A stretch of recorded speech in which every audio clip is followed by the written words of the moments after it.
Dito po kayo sa harap. Yan, sa may square. Yan, harap po kayo sa akin. Okay po. Dahil sinabi niyo po na Pat, kayo po itatanungin ko na para sa jackpot prize na 150,000 pesos. Dahil hawak ko na ang question, wala nang bawian to, Nanay Pat. Okay na po. Laban talaga. Laban. Good luck po. Apo. May mga alam ba kayo tungkol sa ating mga bayani? Meron naman. Meron. Naman, oo. Dahil ang tanong natin tungkol sa ating mga bayani. Sige po, okay. Kaya Nanay Pat, Okay. good luck for 150,000 pesos. Meron po kayo 5 segundo para sumagot. Sa loob ng 5 segundo, kailangan masabi nyo ang kasagutan. Dahil pag lumagpas, hindi po namin tatanggapin. Okay na po. 2 beses ko po uulitin ang tanong bago kayo sumagot. Kaya pakinggan nyo po maigi. Apo. Madlang people, no coaching please. Nanay Pat, ang tanong.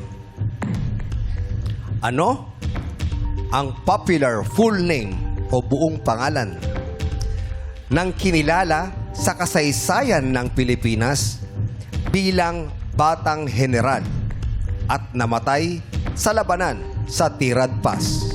Ulitin ko po, Nanay Pat. Ano ang popular full name ng kinilala sa kasaysayan ng Pilipinas bilang batang general at namatay sa labanan sa Tirad Pass? Nanay Pat, meron kayong 5 segundo para sumagot. Nanay Pat, go. Gregorio del Pilar! Tapos na po ang oras. Opo. At ang sagot nyo ay Gregorio del Pilar. Del Pilar. Gregorio del Pilar. Tama kaya ang Gregorio del Pilar? Ang tanong, ano ang popular full name ng kinilala sa kasaysayan ng Pilipinas bilang batang general at namatay sa labanan sa Tirad Pass? Ang sagot nyo ay Gregorio del Pilar. Gregorio del Pilar is... correct!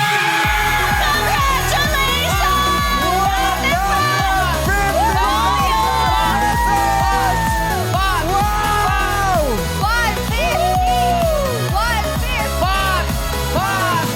Galing! Tama ka sa masasagot daw talaga Oo, niya. nanay. Galing. Paano niyo po nalaman na si Gregorio del Pilar? Maano ako, sa social nung elementary, mahilig ako sa social studies.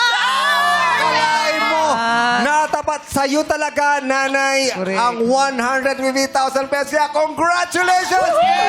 Banda Pasay City! Hey, hey, hey! Oh. Bat. Akalain mo yan, oh? Yung mga pangarap mo, yung mga plano mo, magagawa mo dahil dito, di ba? Ano pong gusto niyo sabihin? Kung gusto niyo sabihin. Maraming salamat sa staff, sa buong buo ng Showtime.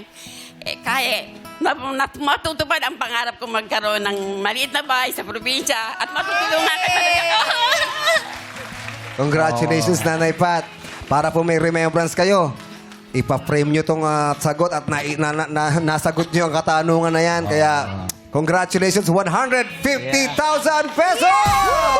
Question, pinandigan niya yung pangalan niyang Pat. Talaga hindi siya lumipat. Correct! Kaya naman ikaw ay naka-jackpot!